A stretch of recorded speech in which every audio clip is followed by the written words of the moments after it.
Hi, everybody.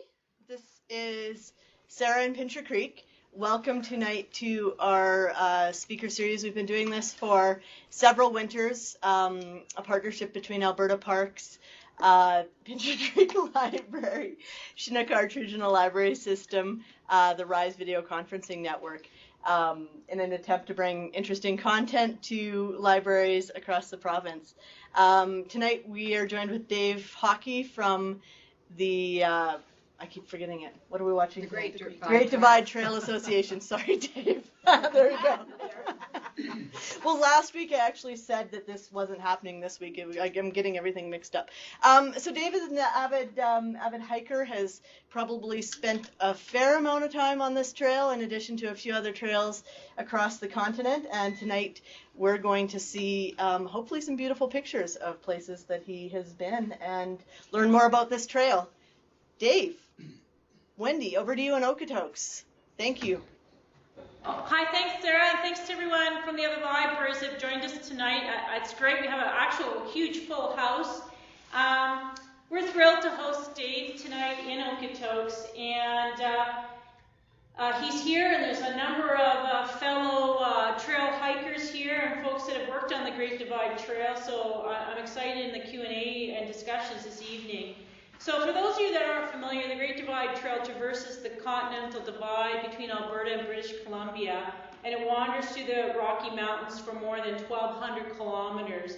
And it's really not officially a signed trail, and it's not really even an actual trail, and sometimes it's just wandering in the wilderness, and I think it just really inspires modern day adventurers of going to discover a landscape. And I think for our series this year, Footprints on the Landscape, this is a great talk, and we've been really looking forward to this all year. So Dave, take it over.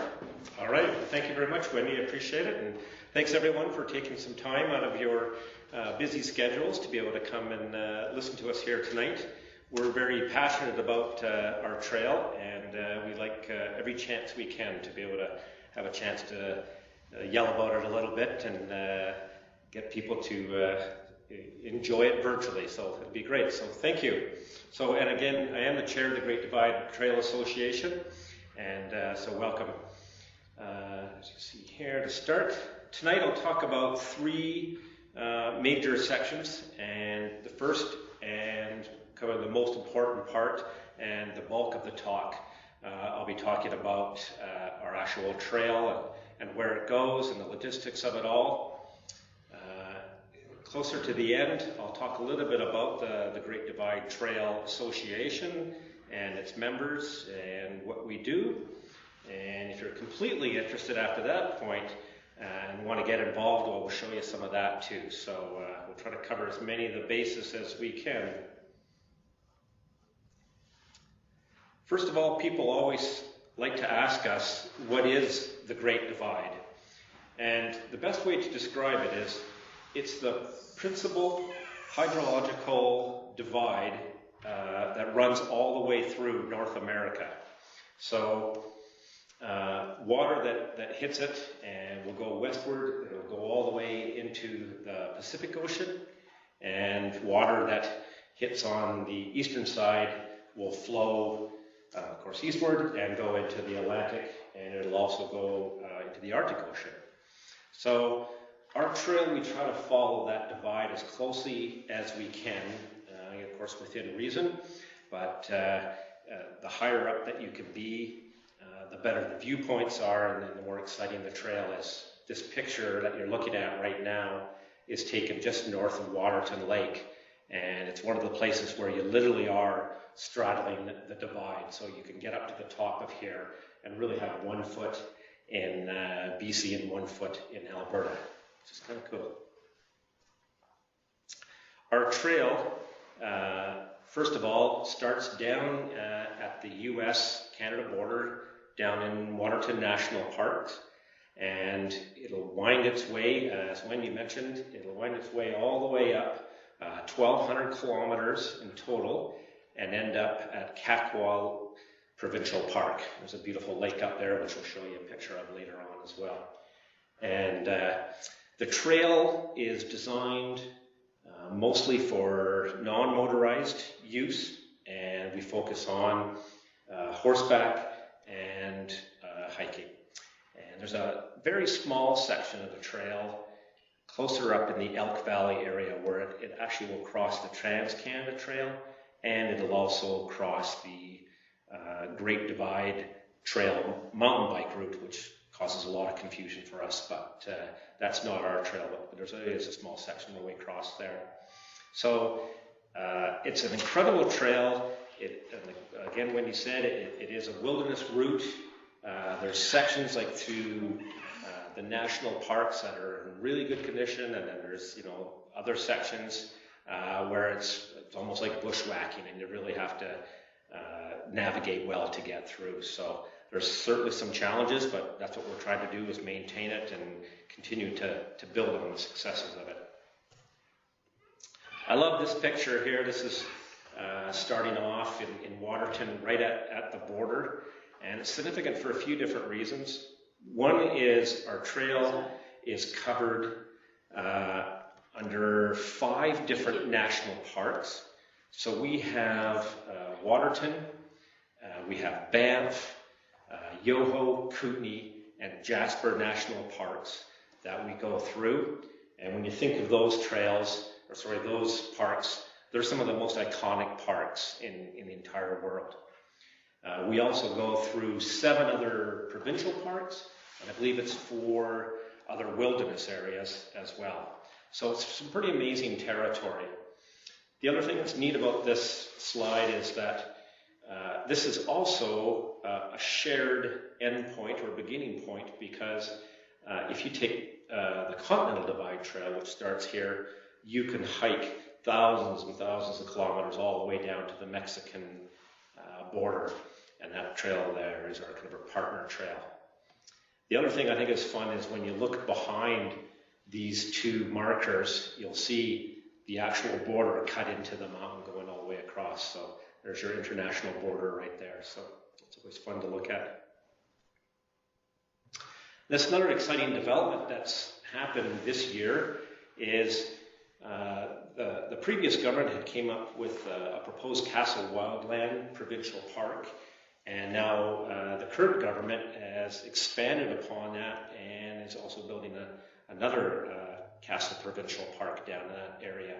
And for us, that'll be great. It'll help with protection of our trail and to protect some area that's, again, pretty iconic part of the world. And it'll be quite nice to have that under provincial jurisdiction. This picture here is up on one of my favorite spots. It's called Barnaby Ridge. And this is just a long ridge walk. I think it's about 15 kilometers in length. And it's a bit of scrambling, so this route itself is part of what we call our alternate route. So it doesn't actually follow the official GDT. Along the way, there's a bunch of different alternate routes if you're adventurous and want to take it to the next level. So there's just because there is a little bit of class 3 scrambling in there, it's out of the scope of hiking. So that's why it is one of our alternate routes. But beautiful spot if you ever can get up to it. People always ask us, well, this all sounds great, but how hard is it to do this hike? And I always try to say, well, hiking is really just one foot in front of another. But that being said, there's certainly some challenges on this trail compared to some of the trails in the United States, or the Camino Real Trail in Spain. Here, it's got a lot of challenges in the fact that you've got a deceptively short hiking season. You've got glacial stream crossings. You've got wildlife to deal with. You've got to deal with the lack of trail signage and route finding. You have a lot of elevation, rises and descents. So there's a lot of things that are kind of being thrown at you that will make it definitely more of a challenge. But once you kind of get over that challenge and you embrace it and work with it, you'll find that this ends up being probably one of the most iconic experiences you can have hiking. And of course, bears. Everyone wants to know about bears. Everyone asks us the bear question. Are we going to see bears? Are we going to be okay? And yes, you'll be okay. Yes, you'll see in this slide with the handprint nearly the same size as the footprint, it is a little disconcerting, but you'll see a lot of signs of bears all along the way. And there's black bears and grizzlies like in this photo, but it's very rare that you actually see them. They're quite amazing creatures, and they reportedly can smell up to 50 kilometers away, and they also have great hearing. So those are all good things because you really don't want to run into one if you can avoid it, at least from a close-up point of view, that's for sure. But like I said, there's a lot of people that'll hike the whole trail and never see one, yet they'll see signs all along the way. So that all being said, we still encourage, of course, all of our hikers and people that use the trail to be able to carry bear spray, and also recommend people go onto the Parks Canada website. They have an excellent website. They've done a lot of research over the years, and it'll talk a lot about bear encounters, bear avoidance in the first place, and what to do and how to react. And that's probably the most important thing that you can do, is just react properly if you do have a situation. When they also say, what's the weather like? How long is the trail going to take to do? So an average through hiker that wants to hike the whole trail will take approximately 2 months. The typical hiking period is from July 1st and will go to, if you're lucky, the end of September. Sometimes, like this year is looking like it might be a decent year. As far as the snowpack goes, it will be fairly low, so people might be able to start early. But again, you can get spring snowstorms. You can have a July day where you'll have a picture like this where it's bluebird sky. You can also have it rain, snow, sleet, and hail, and it can all be in the same day. So there's a lot of variables that go in there, but it certainly makes it all part of the challenge. Where can you access the trail? This is also one of our big kind of hurdles and challenges and selling points, all in the same speech. The trail is located, again, high up on the divide, so it's not easy to get to. In most cases, you have to hike anywhere from 7 to 14 kilometers just to actually hit our trail, and then you're going to be moving forward. So that creates a challenge, especially for people that want to do it in a shorter amount of time. But that being said, once you're up there, then you have a wilderness experience, and it's protected. It's not overused. So again, it provides opportunities at the same time. Now there's several places where the trail itself will cross paved roads. So you'll have Highway 3 down and where it crosses at Coleman, and then you'll actually have in Peter Lougheed Provincial Park, it'll cross the road there in the Interlakes area, and you'll have up Highway 1 by Field. You'll also have Highway 93 and 3 by Saskatchewan River Crossing, and you'll have Highway 16 up by Jasper. So those, coincidentally, are also the main areas of resupply. So on average, one of the questions people always ask is, well, how long do I got to carry my gear for? And again, on this trail, it's about 4 to 9 days of backpacking at a time. And then you'll come out in one of those locations and either hitchhike or have a ride arranged and go into town, and you'll do your showering and your eating and your showering again and eating again, and then you'll go on to your regular stuff like resupplying and getting all your goods together and rest a little bit, and away you go again. So it's pretty manageable. 9 days your pack weight will start to get up there a little bit, but other than that, it's pretty decent. The other thing is, where do I camp and how heavy is my pack going to be? And we really shouldn't have this picture in there, although I like it, because it is part of the stream crossing and event, but it was in the rain, and then she's got or he or she, I can't remember who this is, but anyhow, the rain cover on there makes the pack look a lot bigger than it actually is. So going back to the actual camping itself, when you're inside the national parks, you will need permits, and in most cases, you'll also have your campsites determined for you by Parks Canada. That's basically on availability. Again, one of the struggles with having a very short hiking season is that everyone in Alberta has got to go and hike at the same time. So there's always a bit of pinch points where it gets really busy. Once you're outside of the park system, again, mostly, there's always a few exceptions here and there, but then you're allowed to random camp. And again, it's really nice because you can just really determine your own pace.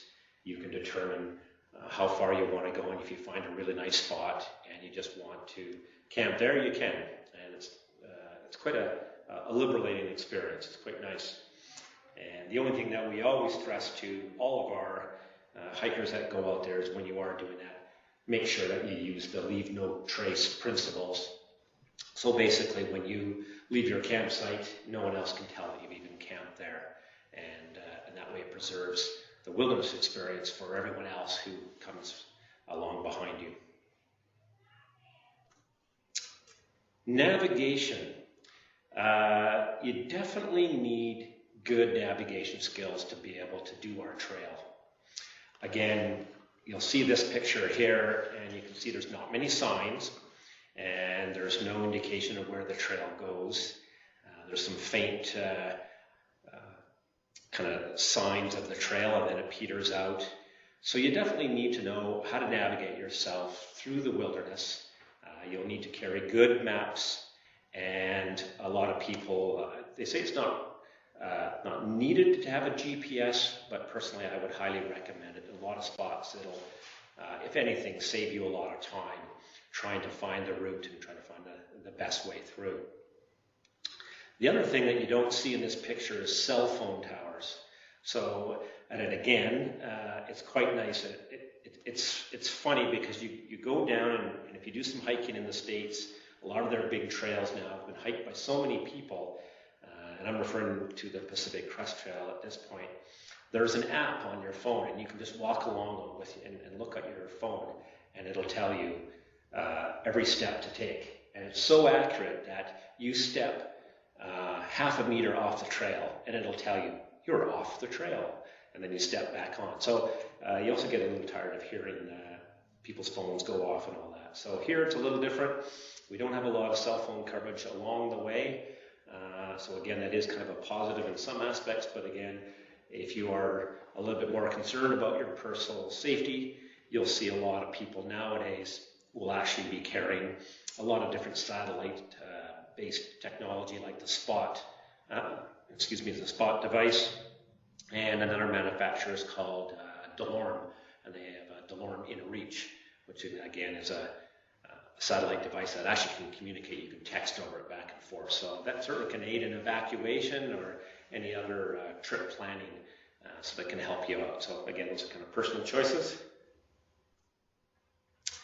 How many people hike the trail every year? And this is one, I'm actually looking at one of the young men in here that we've assigned this project to find out the exact numbers from Parks Canada. So we're hoping to have a more accurate. But we do know thousands of people will actually hike the trail every year. Now, that is made up of people that hike every day on parts of the trail, people that go for weekends, and people that will string together maybe 1 week or 2 week trips. That's obviously the bulk of the hikers on our trail.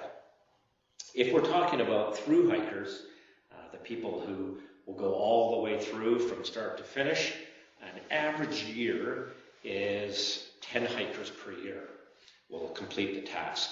Now last year we had 20 hikers that made it all the way through. So of course when we're talking to government, we tell them that we've had a 100% increase in our numbers this year, and that seems to sound a lot better than just 20 people coming through.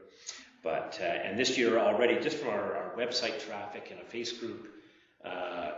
Facebook group that we have put together, we think our traffic's probably going to maybe 30, maybe even 40 people we'll do it this year, but I guess time will tell. Another shot, if anything before you die, you have to go and put this on your list to go up to Wilmore Wilderness. This is such a special area. So this is north of Jasper National Park, and it's an area so it's 250 kilometers north of Jasper. The trail will not cross a road of any kind. It will not cross a telephone. It will not cross a railroad track.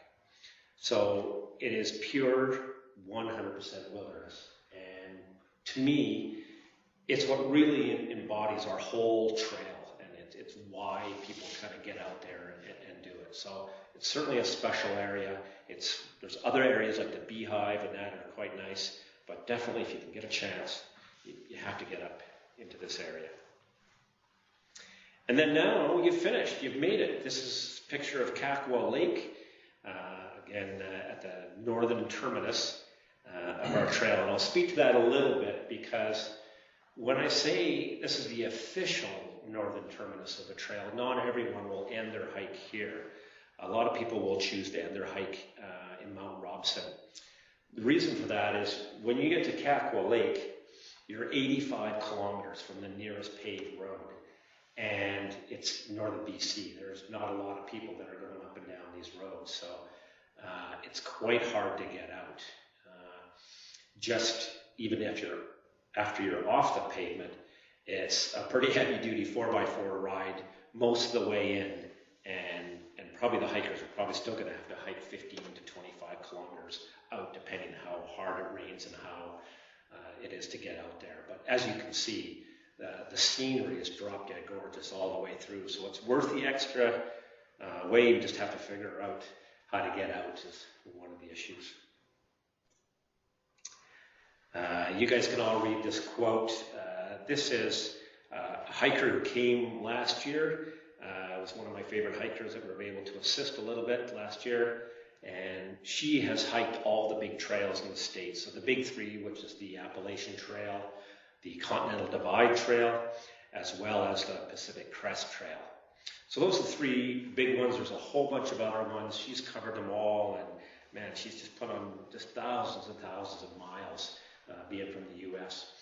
And she came up and just absolutely loved our trail. She couldn't believe it, and like she said, even the bushwhacking, it was fun. It added to it, which is definitely the spirit that you need to tackle our trail. It was good.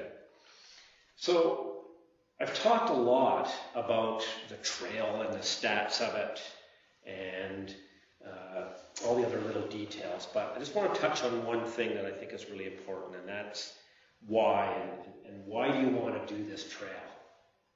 And I think everyone has their own reasons. You'll see there's, quite often it'll be, at the end of high school, you've got a block of time. At the end of university, you've got a block of time before you have to get a job. If you've had a job loss and you want to make, good use of it, so you have those blocks of time. But really, for most people, it comes down to some kind of interpersonal challenge that just drives them to want to do this. And when you have the chance to be able to talk to these people after they've finished their trips, it's so enlightening. It's so exciting to listen to them because they're tickled pink and they're just so excited that, against all odds, they've been able to make it, and they finished the trail, and that's something that you can never take away from them. And, they'll remember all the people that helped them just to get to the trailhead, and there's people all along the way, from when you get onto the road and you're hitchhiking into town, and you get into town, and that person drops you off, and you stink like crazy, and they're holding their nose, but asking you like millions of questions all along the way, and then you get into town, and there's a conference in this small town, and there's no hotels, and then someone else, you're telling the story, and they say, hey, well, come camp in my backyard, and you camp in their backyard, and then they say, oh, come on in, shower, and here, we'll make you dinner, and oh, by the way, just tell us when you want to go back out to the trail tomorrow, and just give us a call on our cell phone, and we'll pick you up and drive you back to the trailhead. And you're like just blown away by the generosity of people. And they think that they got more out of it than you did. And it's all these kind of experiences at the very, very end that people will think about, and they'll go like, wow, I mean, what a summer that was. And, you know, there's not many summers in your life that you'll ever be able to remember like that. And I think that's, to me, why people want to do the trail. So a little bit of the history of our trail. Again, it was in 1966 that the Girl Guides were the original surveyors of the area and proposed a trail running the entire length of the BC-Alberta border. And then it went on into 1970. Jim Thorsell was a consultant, and he prepares the first ever Great Divide Trail map, and that was for the National Park Service, as Parks Canada was known back then. And they got all excited about the project, and they approved it. And it was their goal to have it done by 1975. So I must admit we're a little behind the game, but we're working on it. In 1975 is when the official Great Divide Trail Association was first formed. There was 6 university students back then that got a grant from the Alberta government, and they started working and surveying, and I think they mapped out almost 4,800 kilometers over the next few summers, and started working on the trail and built what we call the original section of the trail. And that section kind of starts, if you were hiking south, it would start just south of Kananaskis, and it goes down about 100 kilometers towards Coleman. So that's what they were able to do. Well, we call the mid-'80s and the early '90s our dark years, and there's a lot of things that happened at that time. The National Park Service, or Parks Canada, had withdrawn their support of the concept. Provincial budgets were under threat, and so the Alberta government pulled out financial resources as well. There was a huge amount of logging in that original section that happened, actually both on the BC and Alberta side at that time. It really discouraged a lot of the volunteers. And at that time, they were also going from university students to dads and mums, and also starting businesses and working. So a lot of things got in the way of our trail at that point. Luckily, we had a guy named Destin Lakes who went out in 2000 with his wife and hiked the entire trail, and somehow managed to keep track of just about every meter of it and wrote it all down, and he came back and wrote a guidebook. Phenomenal amount of work that he did to be able to remember all that. And that really renewed interest in the trail. And once that was published, it just seemed like a catalyst, and everyone kind of felt, well, you know, since it's written down now I can do it. And it made a big difference. The next thing that happened in 2004 is a couple of my mentors in this group have started off, and they called themselves the Friends of the Great Divide Trail. And they kind of formed that after the Friends of Kananaskis, which is a very successful trail maintenance group here in southern Alberta. And these two guys, they kept hiking the trail, and the trail kept getting lost, they said, not them, but however you want to form it, the trail certainly was not maintained to their standards, and they went forward every year after that, other than a few fires, and continued to maintain this trail and kept it alive. We were sitting around a fire, which we typically do at the end of one of our maintenance trips, and we decided that we all had the passion and wanted to move this trail forward. And as one guy said, if we want to talk to government and we want to move this thing, we need to grow up. And so one of the first things we did, we were able to find the old association was still there, it was dormant, and we reactivated it, which is important because it's a federally incorporated association, and we work in BC and Alberta, so it's very important. So it was quite exciting to be able to get that reactivated, and now we're pushing forward. Just to touch on a few things of what we do, of course, as you can see from the first part, is our main areas we work on the trail itself. We can continue to design and plan it, trying to find better areas all the time. Of course, the maintenance of it as well. If we could accomplish anything, and the most important thing I think we can do is to find some kind of formal recognition of this trail. We all spend countless hours talking to government and talking to everyone that we can and building up our reputation. And we really hope that someday that this whole corridor will be protected like all the big ones are in the States.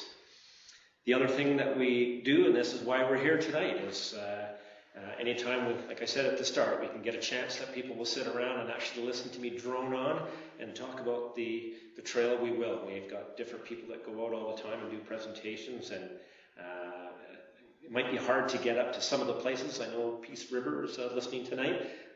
Luckily, my brother lives up there, so I can kind of have an excuse to get up there, but other hard parts and far away areas, we don't get there that much, but that's why situations like this tonight is so much fun.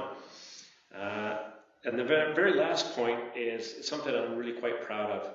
Our organization, unlike a lot of other trail groups, we really pride ourselves on working together. And so many other trail groups, it seems like, they butt heads and they just try to get their way. And we work really well with all levels of government and all the other different organizations that are out there. Everyone's got a right to recreate, and they all do it different ways, but we can all find common ground. And I think that really helps move us forward and puts us in a league of our own. So what do we do when we get out there? This is the most common question.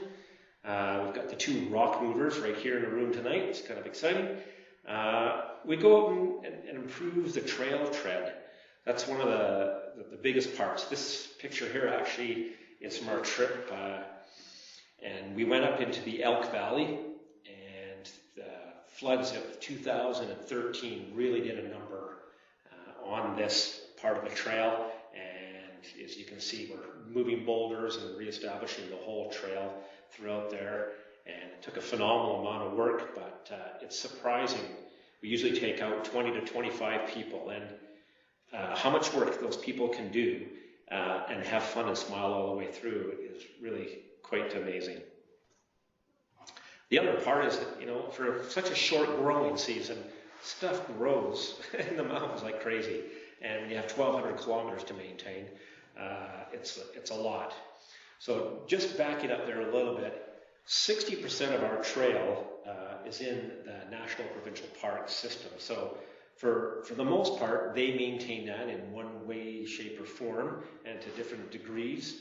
And then we work mostly outside of the park systems. So that being said, we're working with Parks Canada right now, trying to take over some of the trails that they just don't have the budgets or the time to work at. So we're hoping that this year we actually might have our first official trip with Parks Canada, which will be exciting, and it's nice to see things moving forward.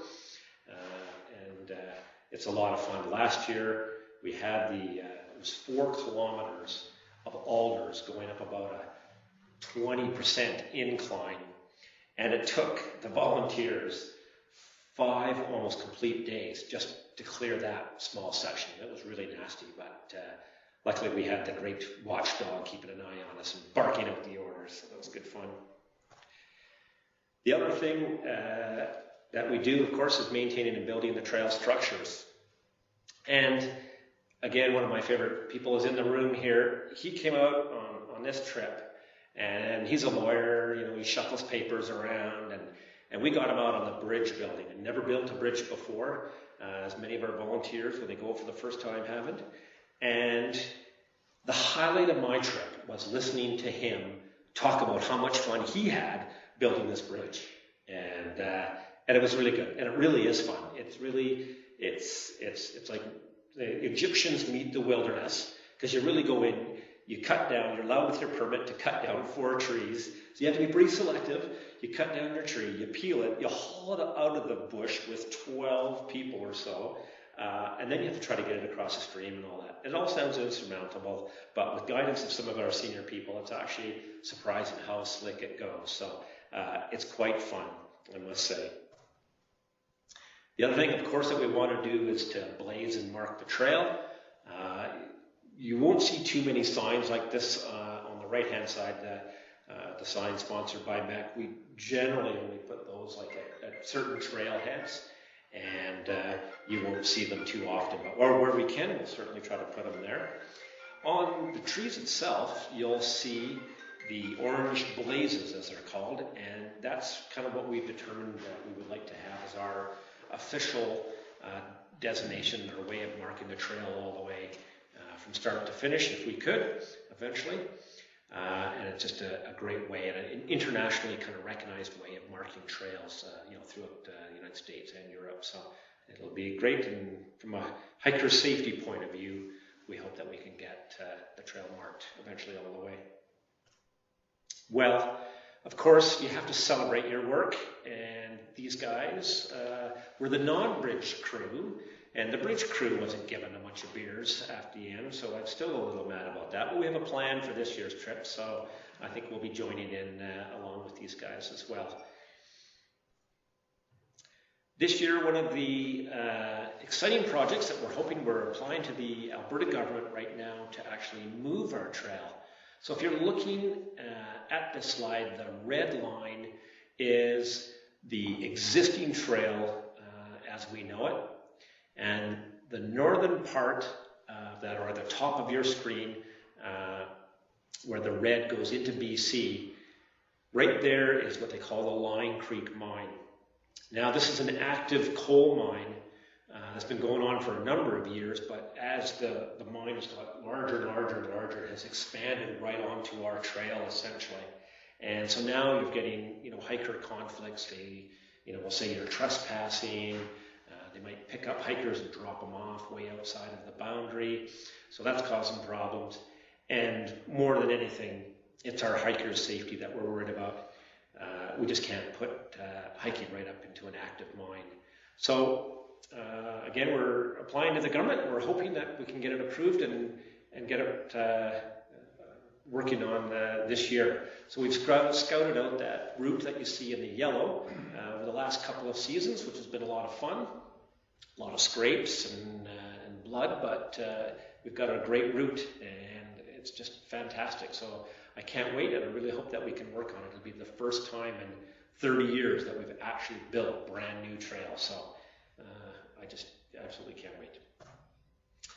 My wife always says, don't show this picture. Everyone looks completely burned out. And every time I see it, I agree with her, but I think we have to keep the picture in. Again, this is our cowboy camp, and there's kind of half the crew here at the end, and we do all look kind of beat, but it's a good beat, and it's fun. Everyone has a good time, and we always like to involve everyone and make decisions at the end of the trip of where we're going to go next year, what we're going to do.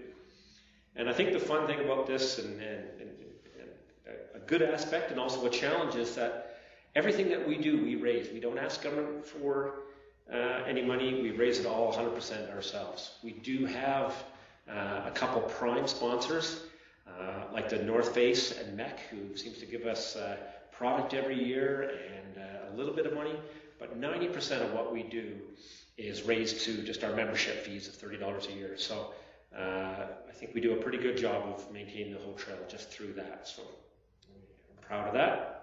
Of course, we're connected with all the different ways nowadays with Instagram and Facebook and Twitter, so you can go on and check us all out there. And I've got to give a shout out to our president, Brad Valancourt. Has just done an amazing amount of time putting together our website, and just about everyone that goes on our website immediately contacts us and just say, wow, I can't believe what a great job you've done and how much information is on there. It's continuing to build. We have so many different volunteers providing Brad with more and more information all the time, and we're continuing to build it. It's getting a better resource all the time, and it's probably our number one way right now of promoting our trail and getting information out to hikers that want to hike it. So I would encourage you to go on there and see, and of course there's ways to contact us. We answer the questions every day that come in there, and we're more than excited to try to help people and get them on our trail. And that's our presentation.